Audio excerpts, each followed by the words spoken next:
क्या हुआ अगर मर गए, क्या हुआ अगर मर गए अपने वतन के वास्ते। बुलबुलें भी तो मरती हैं अपने चमन के वास्ते। सबसे पहले भारत के क्रांतिकारी देशभक्त शहीद भगत सिंह को सत सत नमन। भगत सिंह अंग्रेजी हुकूमत को अपने अदम्य साहस से झकझोर देने वाले भगत सिंह के रग रग में देशभक्ति और क्रांति थी।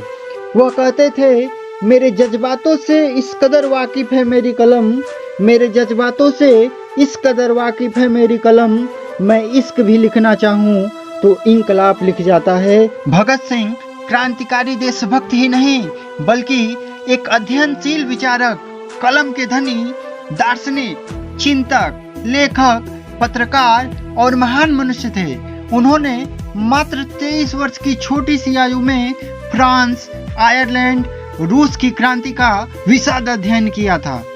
आगे की उनके जीवन गाथा को भारत के यशस्वी प्रधानमंत्री नरेंद्र दामोदर दास मोदी जी के मुखारबिंद से सुनेंगे। मेरे प्यारे देशवासियों, मैं आपको अतीत के एक हिस्से में ले जाना चाहता हूँ। 101 साल पुरानी बात है। 1919 का साल था।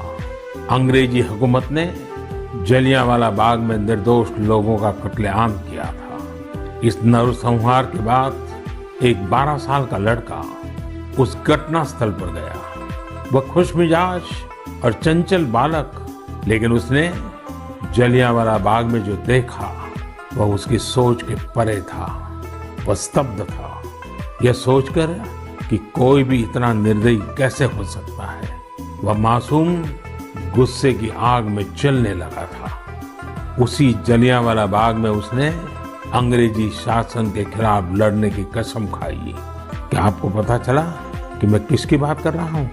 हाँ, मैं शहीद वीर भगत सिंह की बात कर रहा हूँ। कल 28 सितंबर को हम शहीद वीर भगत सिंह की जयंती मनाएंगे। मैं समस्त देशवासियों के साथ साहस और वीरता की प्रतिमूर्ति शहीद वीर भगत सिंह को नमन करता हूँ। क्या आप कल्पना कर सकते हैं, एक हुकूमत जिसका दुनिया के इतने बड़े हिस्से पर शासन था, इसके बारे में कहा जाता था कि उनके शासन में सूर्य कभी अस्त नहीं होता।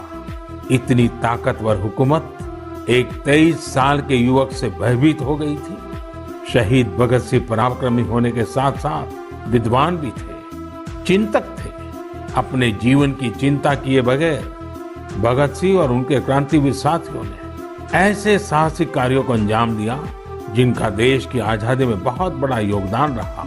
शहीद वीर भगत सिंह के जीवन का एक और खूबसूरत पहलू यह है कि वे टीम वर्क के महत्व को बखूबी समझते थे। लाला लाजपत राय के प्रति उनका समर्पण हो या फिर चंद्रशेखर आजाद, सुखदेव, राजगुरु समेत कई क्रांतिकारियों के साथ उनका जुड़ाव उनके लिए कभी व्यक्तिगत गौरव महत्वपूर्ण नहीं रहा।